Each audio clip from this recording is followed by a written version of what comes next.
kan? Tak apalah. Akan menunjukkan satu apa tu? Model. Ini model apa ni? Pebaru. Ya, pebaru manusia.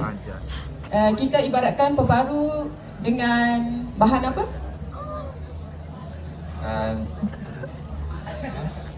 Okey, kapas warna putih ni ibarat apa dalam badan kita? Pebaru. Bagus. Audience pun dah tahu dah. Bagus, betul. Ya, kita akan buat pembakaran sikit pembakaran ni. Nak bakar ni, nak isap rokok ni. Awak jangan hidu-hidu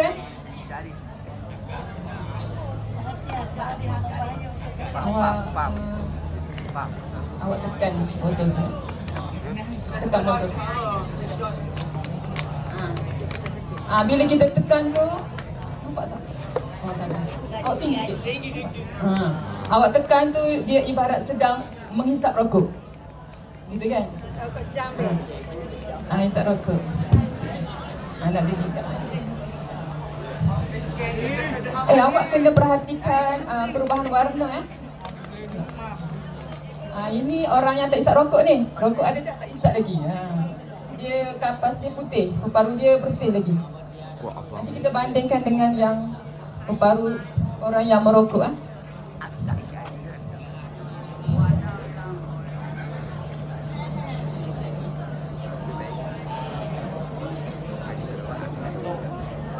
Bagi habis batang kan? Awak cepat. Awak buat cepat ni.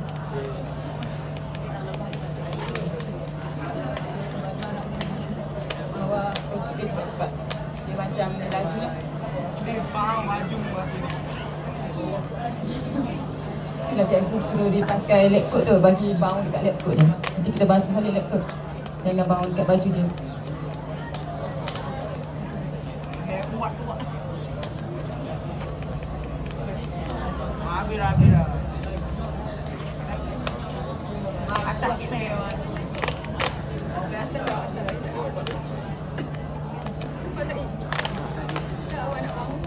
Apa? Jangan main duduk Okey, kita bandingkan. Apa perubahan warna pada kapas tu? Putih ke? Kuning keperangan.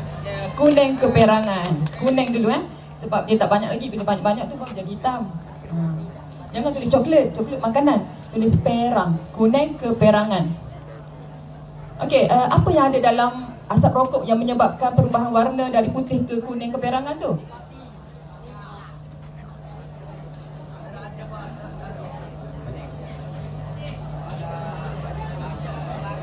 Dalam asap rokok mengandungi tar tembakau. Ya, tar tembakau Tar tembakau itulah yang menyebabkan perubahan warna tu. Dari putih ke perang, kuning keperangan. Awak pebaru orang yang merokok warna apa?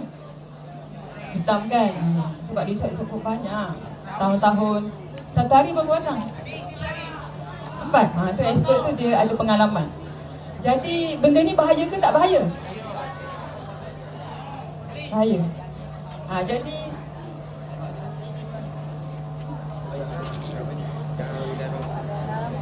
Jauhilah rokok.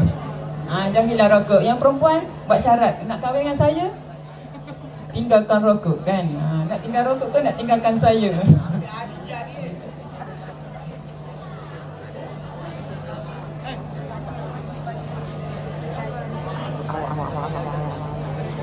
Okey, kita ni tak boleh cakap banyak dah. Masa penting kan? Nak belajar ni. Tak kelas ni. Cikgu masa pertama ke? Cikgu dah tunggu nak ngajar. Jadi kita bagi kenangan manis untuk dua orang jejaka yang sudi ke depan ni. Dengan 3 orang lah, dengan kameraman sekali.